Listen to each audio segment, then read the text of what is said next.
Waalaikumsalam. Teman-teman sudah terima kasih kepada Bapak yang sudah waktu kepada saya untuk berbicara di pembimbingan ini. Yang kedua, kami mohon maaf yang sebesar-besarnya kepada teman-teman mahasiswa yang telah hadir. Dalam pertanyaan yang dirandom tadi sama Pak Edi itu senada seirama. Komunikasi antara bupati dengan parpol, komunikasi antara bupati dengan rakyat. Nah, rakyat itu masyarakat itu wajib, kalau dalam masyarakat di Indonesia itu berpolitik, karena terjadinya pil-pilan itu presiden, calon terlebih dahulu kami bersilaturahmi. Pertama, saya adalah Pak Ali Taryono dalam kepengurusan. Yaitu yang pertama ada diberikan tugas dari dosen kami, yaitu Bapak yang terhormat, untuk mewawancarai salah satu tokoh atau orang yang merupakan petinggi di salah satu partai di Garut, dan insya Allah kami di sini sudah yakin untuk mewawancarai Partai Amanat Nasional sebagai jawaban dari tugas kami. Baik, yang selanjutnya ya, nanti akan ada sesi perkenalan, tapi sekarang aku mau nanya dulu, boleh langsung ke Bapak Dedi Ratna mungkin yang akrab dikenal Pak Didit, betul ya Pak ya? Iya. Oke, Bapak izin saya ya untuk menyampaikan. Apakah seorang bupati dan wakil bupati harus rutin berkomunikasi dengan partai politik dan rakyat? Dan jika iya, metode komunikasi apa yang harus dilakukan? Karena kebetulan Pak Bupati yang sekarang terpilih juga kan kebetulan rektor di U3 ya Pak ya. Perkenalkan diri, saya Muhammad Arkan Pertemuan. Siapa? Arkan Pertemuan. Panggilannya Arkan aja. Bagaimanakah pola yang harus dijalankan oleh Bupati dan Wakil Bupati Garut terpilih kepada parpol dan rakyat? Izin ya Pak, perkenalkan nama saya Zaya Tawakal sama dengan teman-teman yang lainnya.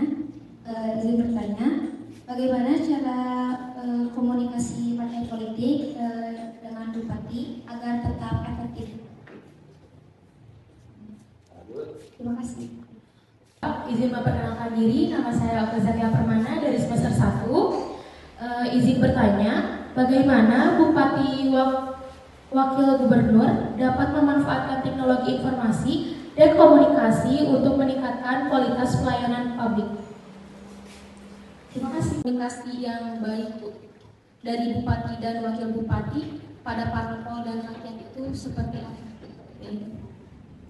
Komunikasi yang baik gitu Pak. Terima kasih. Selanjutnya kita langsung saja ke pokok apa yang menjadi inti daripada komunikasi antara partai politik dengan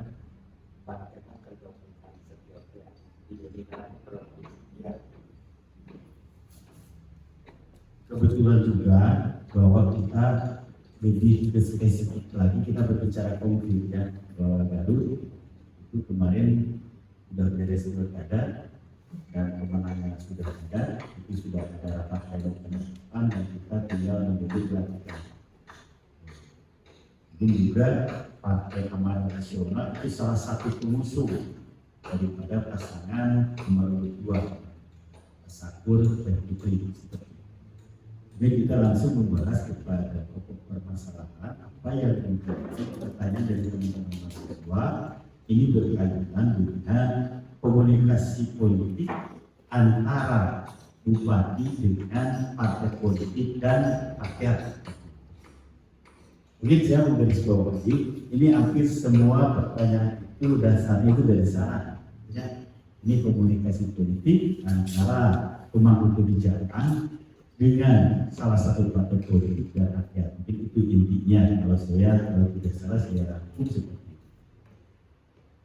Kita mengulas dulu bahwasanya kita itu di Indonesia itu menganut ajas demokrasi, bahwa demokrasi itu adalah kekuasaan itu ada di tangan.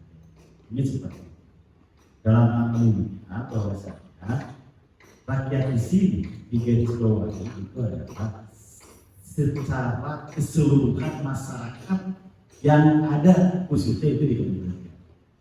Cuman karena ada aturan main juga bahwa salah satu untuk masuk ke pilkada itu harus diusung oleh salah satu partai politik, kan seperti itu. Undang-undang pertama itu minimal bisa mengusung pasangan calon bupati dan wakil bupati, andai kata itu ada 20% dari jumlah kursi yang tergabung di DPRD.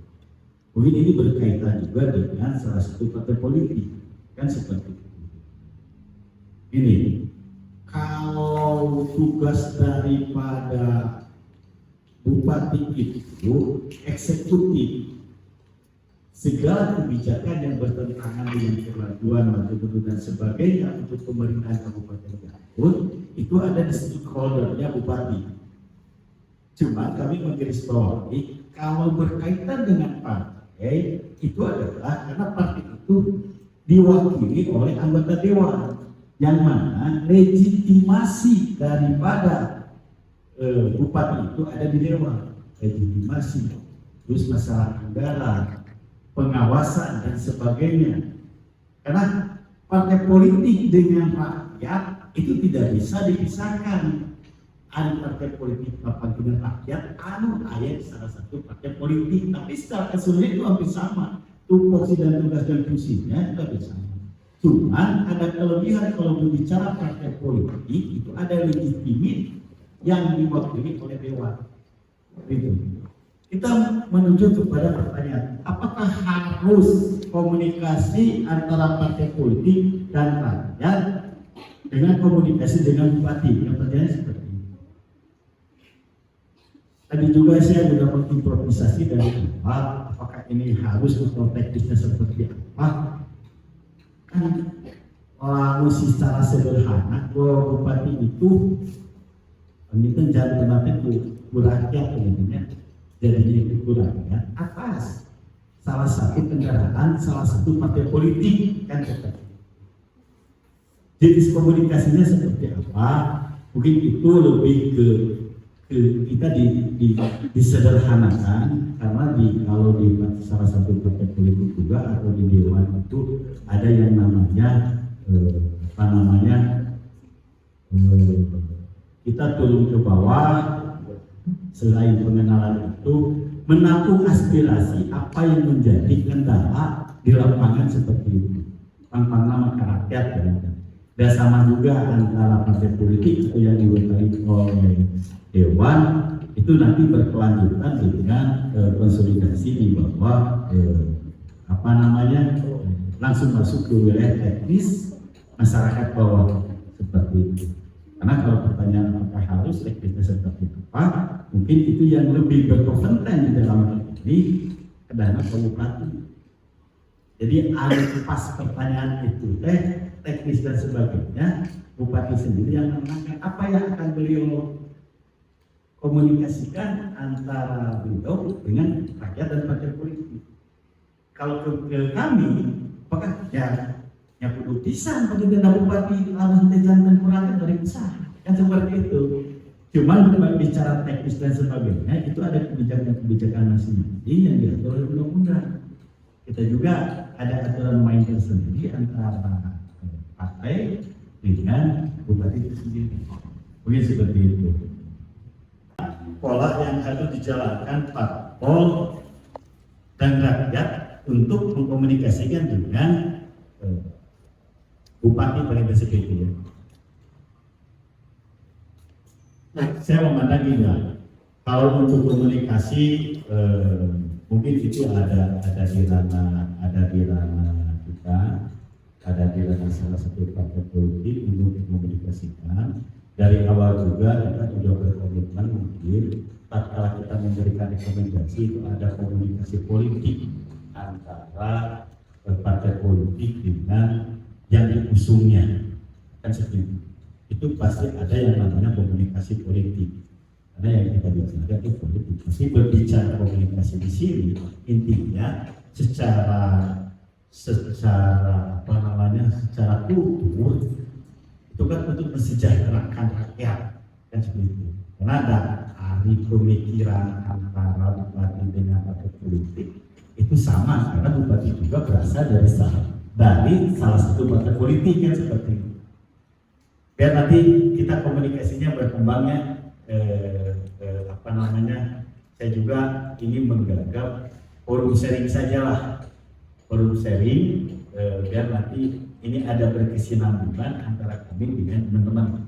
Gitu. Karena kalau satu ini hampir semua pertanyaannya itu hampir sama, Ada si Rama ya. itu membicarakan komunikasi politik antara partai dengan bupati kan seperti itu.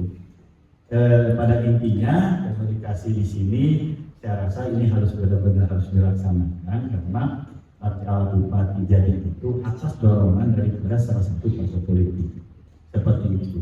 Jadi inti nama pemimpin ini untuk komunikasi dari hal ini, inti dari secara keseluruhan itu untuk mensejahterakan rakyat. Cuman dalam itu Pak Bupati juga ada visi misi target yang telah beliau utarakan kepada rakyat dalam kampanye, itu yang harus digarisbawahi. Jadi kalau pertanyaan kepada kita, kalau kita berbicara partai politik, ini dari awal juga itu udah ada pembicaraan ke arah sana, bentuk komunikasinya secara gambaran umumnya itu tetap bahwa kita itu untuk mensejahterakan rakyat khususnya untuk dari Abdi saya ketuai dan nanti kita sharing saja ya, tidak ada pertanyaan atau nomor.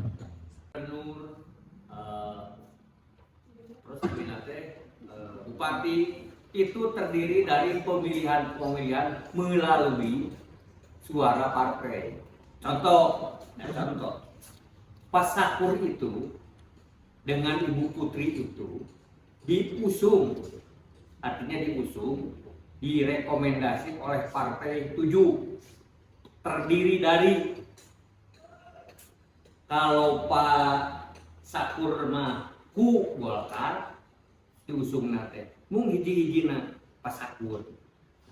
Ibu Putri diusung 6 partai. Pertama partainya tuh partai Gerindra, itu dapat rekomendasi.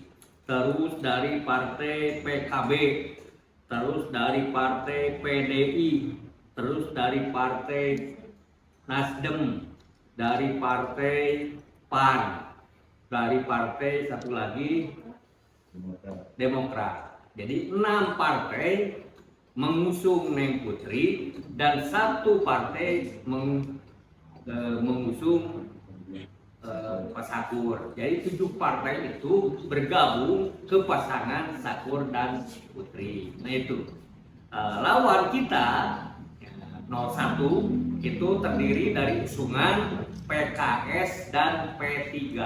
Nah itu sama.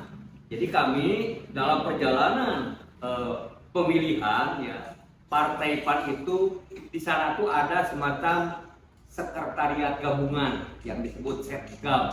Nah, di sana peran partai yang Setgam yang 7 itu memobilisasi seluruh anggota rakyat yang ada di daerah masing-masing untuk dalam rangka menjelang pemilihan. Sama yang lain juga. Jadi kalau komunikasi antara bupati dengan partai politik ya sama, bupati dengan rakyatnya. Namun tapi dalam rangka memenangkan simpati rakyat itu ada jenjang, ada tahapan yang namanya kampanye. Nah, pada waktu itu misi dan visi program Pak Sakur dan Neng Putri itu terangkum dalam kampanye-kampanye di seluruh Kabupaten Garut. Ya, alhamdulillah dengan rahmat Allah Subhanahu wa taala pasangan Pak Sakur dengan Ibu Putri itu menang. barangkali ini mungkin para mahasiswa dulu pernah nggak pas sakur kampanye di kampus? Belum pernah nggak di hadapan para mahasiswa terus berkampanye? Pernah. Nah itulah, jadi pas sakur itu berkampanye dalam rangka menyentuh mungkin program-program pas sakur yang akan dilaksanakan pasca nanti dilantik untuk mensejahterakan rakyat. Mungkin anda itu dicatat visinya apa, misinya apa, programnya apa. Itu adalah nanti kita kan yang menagih. Mungkin tadi tentang komunikasi udah dijelasin sama Bapak. Mungkin ini sedikit bertanya tentang partai politik dan juga pilkada gitu ya kan. Tadi disebutkan sama Bapak Ali di awal bahwa kalau misalkan kita ingin mengusung seorang, pasti kan harus ada partai politik juga yang mengusung pasangan tersebut gitu ya kan. Pertanyaan saya, apakah ketika suatu pasangan memiliki koalisi yang sangat banyak akan menjamin bahwa pasangan itu akan menang? Itu pertanyaan pertama. Kemudian ketika bupati dan wakil bupati sudah terpilih, kemudian kami selaku mahasiswa ataupun partai politik itu sendiri ataupun masyarakat secara umumnya, apakah boleh meminta pertanggungjawaban secara langsung kepada bupati dan wakil bupati yang terpilih atas visi misi ataupun janji-janjinya ketika di parpol ketika kampanye tersebut? Betul Pak. Karena ini berbicarakan data, kan gitu. Kalau improvisasi seperti ini apakah bisa benar atau salah saya tidak tahu. Cuman kalau ini sudah tertera di dalam visi misi beliau, itu yang harus kita amankan, itu yang harus kita tagih. Dah atas jadi, kita tidak berbicara saya ngusung A, saya ngusung B. Kita berbicara atas nama warga masyarakat, atas nama berbicara rakyat. Tugas dan fungsi kita mengamankan apa yang telah diucapkan, apa yang telah dicorengkan. Dengan partai besar itu tidak ada jaminan untuk menang, gitu ya. Kenapa? Karena kita juga berbicara konkret. Tatkala berbicara Garut itu partai besar, partai kedua. Yang tadi diutarakan Pak Ali itu pasangan nomor 2 itu partai yang 7 partai itu partai parlemen. Anu 5, nah itu partai non parlemen. Jadi hampir 12 partai. Tapi kalau besar ya eta menang. Gitu. Tapi kalau kita bercermin ke Jakarta, itu kan partai gemuk ngelawan partai yang minim. Dengan 2 partai itu ternyata dengan partai gemuk itu tidak menjamin untuk menang. Saya sekilas saja karena gini, kalau berbicara partai itu kan referensi daripada rakyat, kan gitu. Cuman di sini partai juga tidak bisa mengarahkan rakyat sesuai dengan keinginan partai. Kan lamun bahasa Sunda mah ayam bogoh, ayam itu bogoh kan seperti itu. Itu konsekuensi dengan hasil daripada partai. Itu tergantung nilai jual daripada Pak Bupati itu sendiri. Nilai jualnya apakah pertama kan dari secara popularitas, elektabilitas, itu 2 aspek itu yang tidak bisa kita hilangkan. Lamun elektabilitasnya tinggi, popularitasnya tinggi, otomatis daya jual kepada masyarakat itu menjadi mengkena, jadi kena, kan gitu. Yang kedua, pertanyaannya apakah kita bisa mengimprovisasi atau menggugat daripada janji-janji politik daripada calon. Contoh konkret, Pak Sakur kemarin dalam kampanyenya itu ada beberapa item yang saya kutip dari Pak, iya mah konkret, ini bentuk daripada kemarin komposisi Pak Sakur kampanye. Itu pertama jaminan kesehatan gratis. Jaminan kesehatan gratis upami kapumpur mah itu ada. Naon aminan teh Pak? Itu kan sekarang ada BPJS, karena berbicara BBM aturan main dan undang-undang, kan dikurang mah khusus di Kabupaten Garut yang telah dijanjikan oleh Pak Sakur, ini yang harus kita kejar. Karena itu janji politik beliau kepada rakyat tatkala dalam misi kampanye. Lalu tidak dilaksanakan itu wajib. Dan Pak Sakur juga harus mengimprovisasi apa yang dia janjikan. Tagih lain tagih. Guru ditagih itu mah wajib. Gitu. Lamun ente memenuhi yang tadi atau ada kebohongan publik, kan gitu. Kata mama karena ini udah terimprovisasi daripada visi-visi anjeunna. Yang kedua, modal usaha 1 sampai 50 juta untuk UMKM koperasi prioritas. Kan gitu. Biarpun nanti kan mungkin tatkala improvisasi daripada bupati itu disesuaikan dengan anggaran APBD yang ada kan seperti itu. Gitu. Tapi ini juga kita harus diimprovisasi biarpun nanti ada perbu. Maka daripada kemahasiswaan ini yang harus kita kawal itu janji-janji ini perbunya sampai di mana larinya? Karena undang-undangnya itu ada nanti kan undang-undang lagi disesuaikan dengan perbu. Karena ini maksudnya janji-janji politik. Nah, tugas daripada teman-teman mahasiswa mengawal apa yang telah dijanjikan oleh Pak Sakur. Kita tidak memandang bahwa Pak Sakur itu rektor daripada Uniga. Dan teman-teman sekalian, panggilan 4 tahun yang akan datang mau jadi mahasiswa, jadi rakyat biasa yang harus memperjuangkan ini. Nah, dirasa ke Pak Sakur terdunungan sana, damaya. Kan gitu. Ya gambaran konkret. Nah, kita juga harus punya idealis, kan gitu. Yang kedua itu ada bantuan hidup hebat 2 juta per kakak. Saya nggak ngerti konsepnya seperti apa. Mungkin ini tugas kita antara partai politik dan masyarakat. Mungkin dalam hal ini antara partai politik yang masyarakat diwakili oleh partai politik, akademisi dalam pemikirnya masih yang diwakili oleh mahasiswa kan begitu.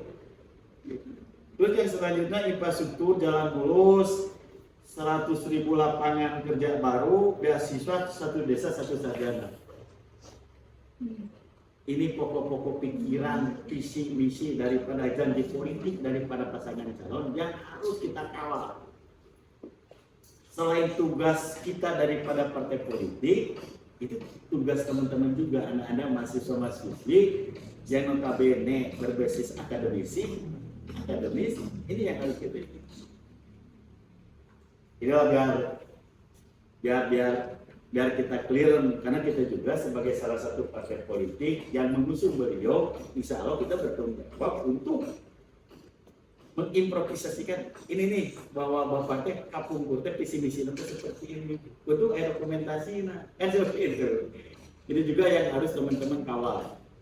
Nah, kita kembali lagi komunikasi politik teman-teman dengan Pak Bupati itu seperti apa? Nanti kan setelah dari sini kemudian ke orang yang bersangkutan. Karena saya kalau bicara partai politik itu berjalan legislatif, eksekutif akan berjelas. Mungkin diambil informasi itu pilih ayat anu lepas kita sering saja yang gitu. Tidak efektif besar. Ini seluruhnya kemarin pada waktu pemilu memilih enggak? Kasakur ente. Nah, karena kita pan kieu gigi. Jadi, nah itu bisa ditagih sebetulnya mah. Apalagi partai politik. Karena partai politik itu dalam rangka demokrasi di Indonesia itu terjadi pilihan gitu. Pemilihan legislatif. Alhamdulillah PAN itu mendapatkan 2 caleg. Nah, dewan-dewan itulah yang mengawasi program-programnya Pak Bupati. Karena Pak Bupati mah ngadununganan karaya. Nah, jadi nanti Pak Bupati dengan wakilnya itu diawasi oleh para dewan yang ada di Kabupaten Garut yang jumlahnya 50 orang dewan. Nah, itu diawasi karena fungsinya dewan itu pertama pengawasan, budgeting dan legitimasi, membuat undang-undang, pengawasan dalam program, dan seluruhnya itu diawasi oleh. Nah itu komunikasinya pasti. Apapun yang dilaksanakan oleh bupati dalam rangka itu perda, itu persetujuan dewan. Lalu enak kaki 5 ya, cek bupati teh. Kaki 5 ya asa teh genaheun di Kabupaten Garut. Teu segawaya bupati teh nyarek. Nah, nanti ada lagi peraturan-peraturan daerah, perbu, peraturan bupati, peraturan daerah yang dilegitimasi oleh dewan. Ya, dewan itu menentukan jadi undang-undang apa, pengawasan apa, budgeting. Nah, dana-dana yang diluncurkan melalui APBD ya, anggaran belanja daerah. Nah, itu diawasi. Jadi presentasinya, programnya untuk apa itu diawasi oleh dewan. Nah, fungsinya dewan itu kedekatannya dengan Bupati alangkah gitulah namanya dekatnya, karena seluruh kegiatan bupati pasti diawasi oleh dewan. Nah, dewan terdiri dari beberapa komisi ya, ada tugasnya di pemerintahan, ada tugasnya di BUMN, ada tugasnya di pengawasan, ada tugasnya di kedaerahan, pada itu ada komisi-komisi yang terbentuk di dewan. Nah, itu seluruh komisi itu mengawasi seluruh kegiatan Pak Bupati. Nah, itu tambahan saja ya. Nah, ada lagi kalau ada pertanyaan yang namanya kita kepengusaha umasiwa tadi kita sarjana perdesa teh. Nah, itu mengawal artinya dalam rangka visi misi pasar teratur. Itulah tambahan. Pastabikul Khairat. Wassalamualaikum warahmatullahi wabarakatuh. Waalaikumsalam warahmatullahi Terima kasih wabarakatuh. pada Pak